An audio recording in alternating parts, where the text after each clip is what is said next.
is at the end of the day, nobody's pre-qualified, right? And they're selling to the wrong customers. And what happens is they end up wasting a lot of their time prospecting. It just doesn't pan out. A lot of the time that they spend on calls and trying to close deals and then following up with those deals. God, if you think about all the wasted effort and time, like, shoot me. Like, that's a nightmare. No, thank you.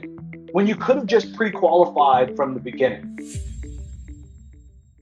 Welcome to Show Me the Nuggets, where each week Joe chats with world-class entrepreneurs to find out the key principles, strategies, and processes that lie behind their outstanding achievements. Now, your host, the no-bullshit serial entrepreneur, Joe Troyer.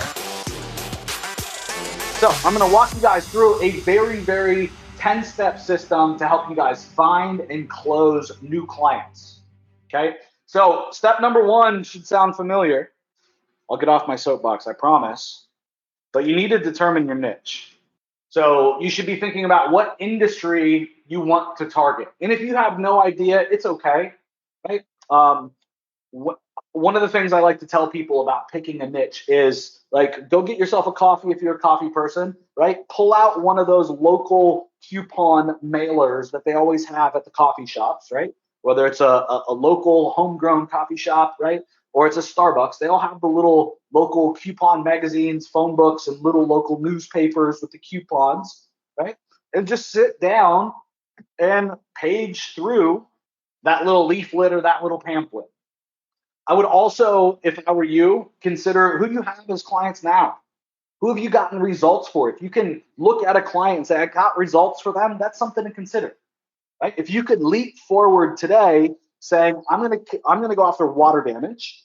Okay, check. And then check number 2 is, yep, I got results for water damage. I got a case study, and I know I could get a testimonial tomorrow from my water damage client. Guys, you have made 2 huge jumps in your agency or your marketing business. Okay.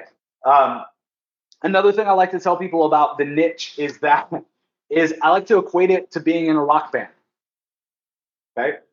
So if somebody were to ask you a year from today, hey, Frankie Allen, hey, Elise, hey, Bill Thomas, like, I know that you've been serving that market, right? And you've been jumping up on stage every day like a rock star playing your music, right? Are you sick? Are you sick of the limelight, right? Are you sick of playing that music? And the answer is yes, then you shouldn't be going after that niche. And what I mean is, in a year from now, are you going to be tired of working with that niche? Are they going to start to irritate you, or are they going to start to bug you? And don't feel bad about your gut reaction being yes or no, especially being yes. Guys, I built an agency to 7 figures a year, not a month, 7 figures a year, and I hated, literally despised in the long run, the niches that I was working with in that agency. Guys, that's awesome. To go from nothing to building something that in most people's eyes, including my eyes, was quote unquote successful, and then to quite literally fall out of love with it is something else, right? You're going to have to commit to this, right? It's like a marriage. A business is like a marriage, right? So picking your niche is like picking your business partner. Take time with it. Think through it. And for the love of God, every time you're offered an opportunity, think about whether or not you're going to take it with some real thoughts. Like you're going to freaking marry somebody, right? Like, that's a commitment. Stop taking on clients that are bad. You'll thank me. Okay, step number 2 is to find businesses specifically advertising with Google Ads. Here's the thing. If you're already focused on a vertical, you're going after it, and you're trying to get Google Ads clients, I believe that the easiest sale that you can make is not by educating prospects on something new. If they don't know about Google Ads, they don't know Google AdWords, that's an education, right? That's setting some serious expectations as well in terms of how clicks works. And oh my gosh, somebody's going to click on your ad and they're not even going to, they're not even going to call you, and it's going to cost you $5, right? Imagine explaining that to somebody that has no idea what Google Ads. As a marketer, right? We've all had to do that. Is that fun? So find businesses already advertising with Google Ads. Okay, so really pull down your market to people specifically already spending money with Google Ads. Okay, obviously, then what we want to do is find the ones that aren't doing it very well, right? And the way that we'll do that is we'll find keywords and we'll find missed opportunities and we'll find things that they shouldn't be doing with their Google Ads. And folks, this is simple. This is super simple. Like, hey man, you got a misspelling in your Google Ads. I don't think your company that's doing this is probably doing the best job. Can I take a look and give you a free audit? Right? You don't have to be a quote unquote expert, right, to find lots and lots and lots of missed opportunity. Okay, so we're going to determine businesses that are already advertising with Google Ads, and then we're going to find missed opportunities or problems, right? You can simply go to Google, right, and search for those keywords. You can also use a tool like SEMrush or SpyFu to find people in the local markets, across the nation or even outside the USA, right? So get that list and then start looking at the list and finding the ones with missed opportunity. Okay. Step number 3 is we're simply going to pre-qualify. At the end of the day, lots of sales that I see agencies making are to the wrong customers. Is at the end of the day, nobody's pre-qualifying, right? And they're selling to the wrong customers. And what happens is they end up wasting a lot of their time prospecting. It just doesn't pan out. A lot of the time that they spend on calls and trying to close deals and then following up with those deals. God, if you think about all the wasted effort and time, like, shoot me. Like, that's a nightmare. No, thank you. When you could have just pre-qualified from the beginning. Okay? So, let's just find the right people. And so step number 3 is we want to pre-qualify.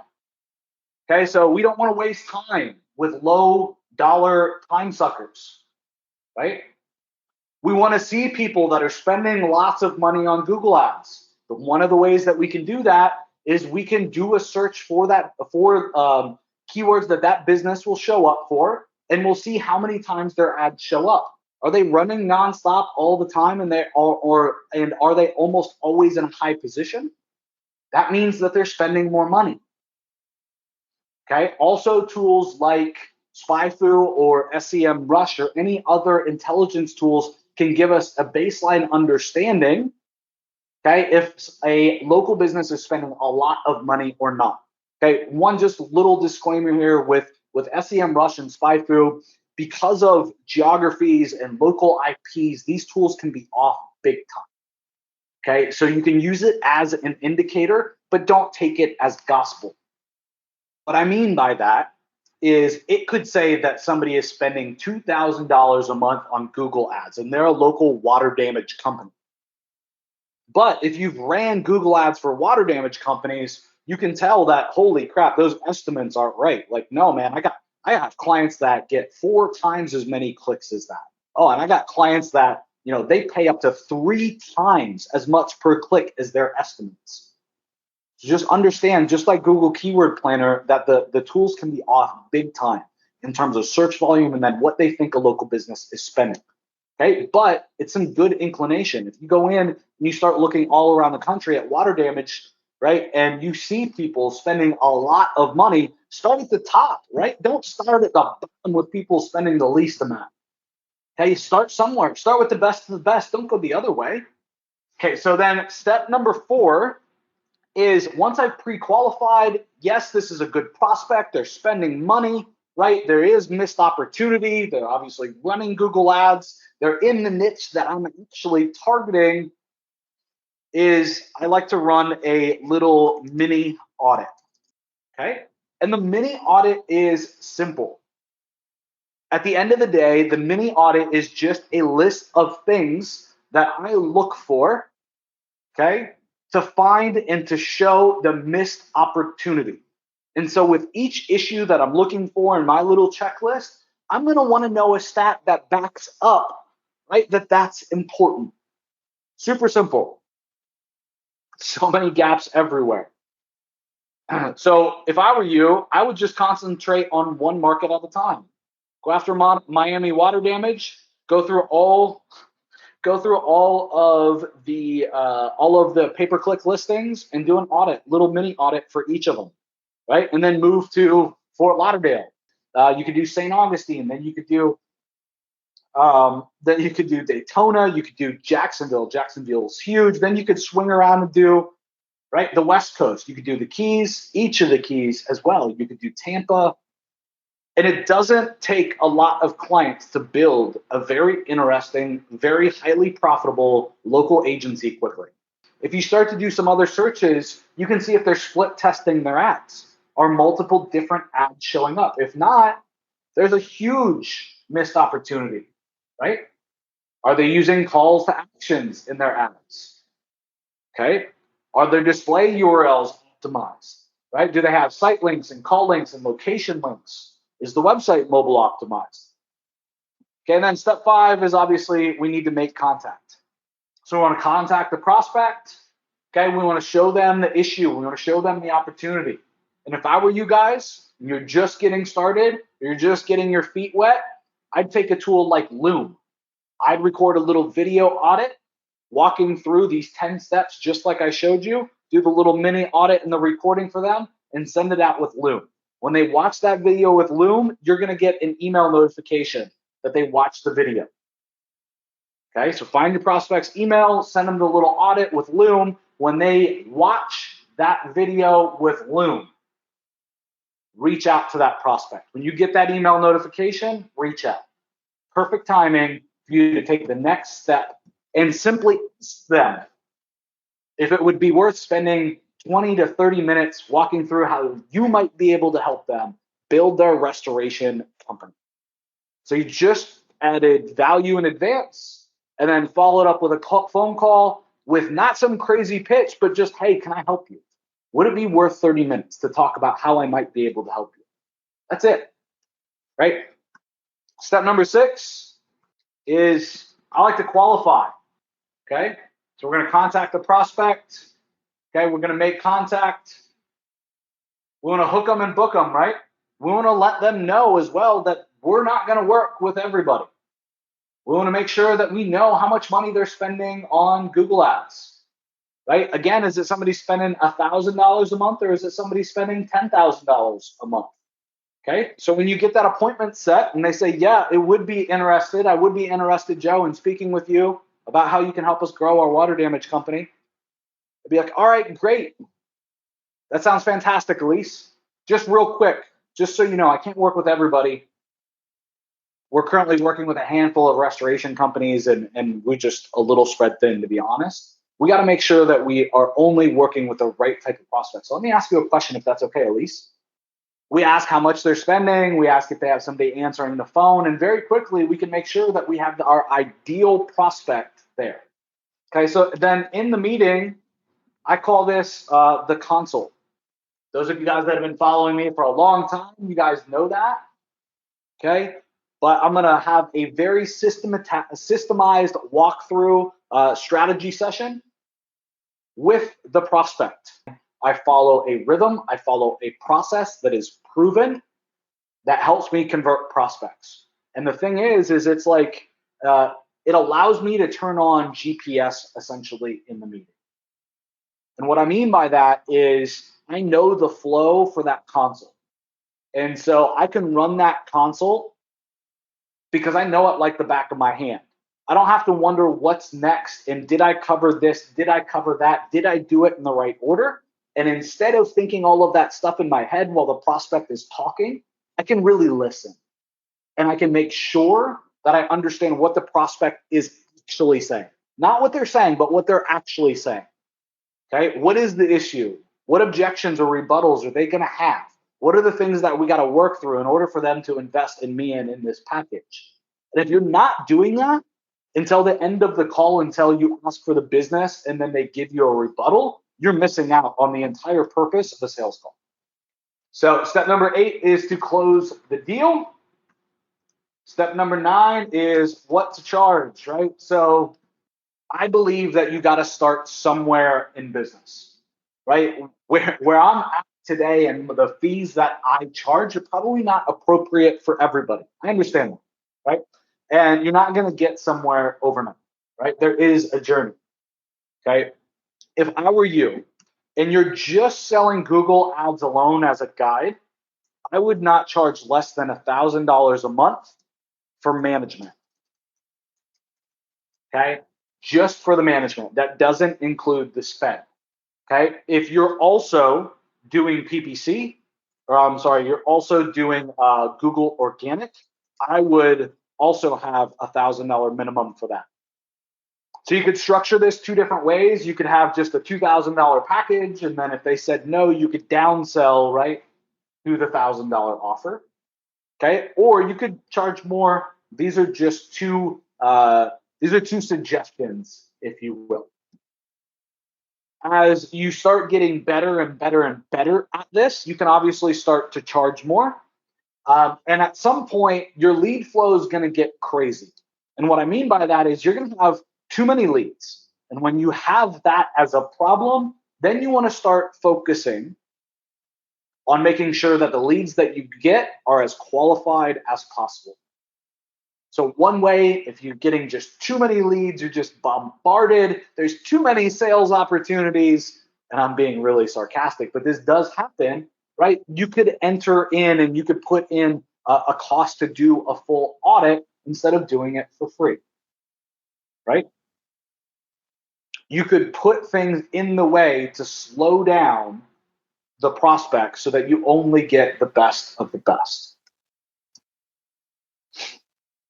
Step number 10, guys, this goes without saying, but you always, always, always, always need a contract and agreement, right? This is important. So here's the thing, like an agreement or a contract is just as important for you as it is the prospect.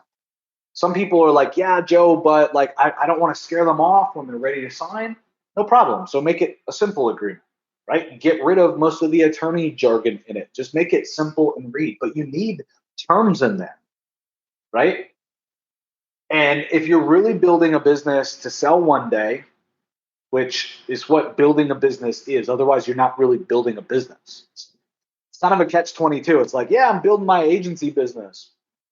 All right, well, if you don't have a contract, you're not really building the business. And because it's built on nothing, right? If you try to sell that business and you walk away and you're the face of the business and there's no contracts, there's no agreements, do you think that the business is worth anything? The recurring revenue is going to fall apart probably overnight. So just some things for you guys to think about. Like you could have a 12-month agreement with a 90-day out if they're not happy. Right? So on day 90 through day 100, they can make a decision, right? If they want to cancel. If not, they're in a locked-in 12-month contract. Talked about this a bunch. This has been a tool that has made me a boatload of money.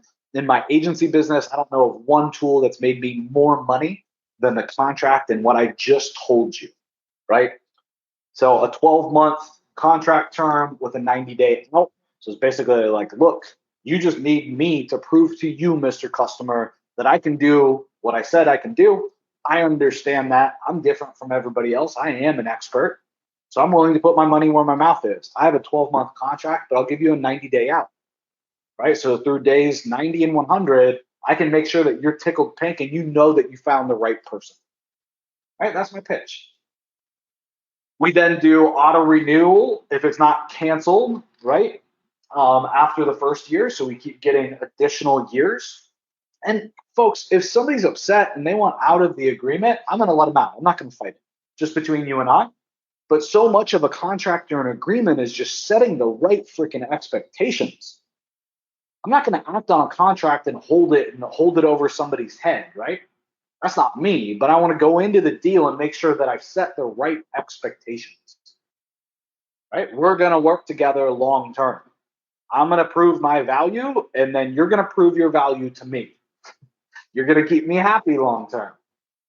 Okay. What about the contract being assignable? What if you can't sell your business, but you want to sell the contracts? If you don't have in there that the contracts are assignable, what's going to happen? You don't really have a business. You've got a glorified job. Okay. Most of the boilerplate templates out there will work for you guys as well. The most important thing, though, is your statement of work, or what you say you're going to do for them. Okay, because if you put something in there and you don't do it, they can call you out on it and it can cause problems. I like to keep my statement of work very loose. Very, very, very, very, very loose. Because I'm going to change what I'm doing to make sure that I'm getting them results. Okay, and SEO, right? And in PPC, things change fast. I need to be able to stay liquid. I need to be able to stay fluid. I need to be able to change the strategy if I have to. I never want to put in the statement of work, let's say it's for SEO, I'm going to do 3 blog posts, I'm going to do 4 social profile links, and I'm going to do this and this and this every week for you of the month. You're going to get in trouble with that contract. Because what's going to happen is what you need to do in order to get the best result is going to change, and then you're going to have a conflict of interest, and you're not going to be doing anymore what you really need to do to get the customer results, and then they're going to want to fire you because you're not getting them results. So it's a catch-22. Be careful in that statement of work, okay? Next up, by all means, be excited that you got the deal, but set expectations of what's realistic and what's allowed. Set your freaking boundaries and don't be a fucking pushover. I see so many agencies that are just pushovers, man. It's ridiculous. Set expectations of meeting times, then mediums for those meeting times. Are you going to do it in person? You're going to do it on the phone? You're going to do it via email? You're just going to sell them monthly reports once a month? You're going to meet on Skype? Are you going to do it every day? Are you going to do it every week? Are you going to do it every other week? Are you going to do it once a month? Right? Set the expectations, because if you don't set the expectations, the clients will. And I can tell you, you're never going to like their expectations. Okay? And any answer really is fine in terms of how you set expectations, as long as you set them and hold them. Okay, so guys, if somebody has a question for me, and it's not in their once a month report and meeting time with me, they're not going to get an answer from me. It's going to be an answer from the team. And I'm very strict about the schedule of when I meet with my clients and when I do reporting. And if you can't meet, you can't meet. That's it. I don't make exceptions. I put that back on the client. But they knew that when they signed up. And I am very, very, very strict. I'll get back to you within 24 hours, or somebody else on the team will, but I only meet with you once a month, and this is how I report. So step number 1, determine your niche. Step number 2, make sure you're only going after people that are advertising in Google and have missed opportunities, right? You can help them implement something that they're not right now. That means there's a missed opportunity. Okay, step number 3 is to pre-qualify. Step number 4 is to complete the mini audit. I highly recommend using a tool like Loom to do that. Just do a short little video. Step number 5 is to then make contact. And again, I'd recommend doing that via email and Loom. Step number 6 is to qualify. Step number 7 is the meeting/consult is really what I call it internally. Step number 8 is to close the deal. Step number 9, we talked about what to charge. And then step number 10, I ranted about the need for a contract for the various purposes and angles. Thanks for tuning in and showing me the nuggets. If you've been enjoying the podcast and find our content helpful, please visit our Apple Podcast page, hit the subscribe button, and leave us a review. Joe and the whole team have been working hard to bring more value to the show. Your feedback will go a long way in helping us make the show better and reach a wider audience.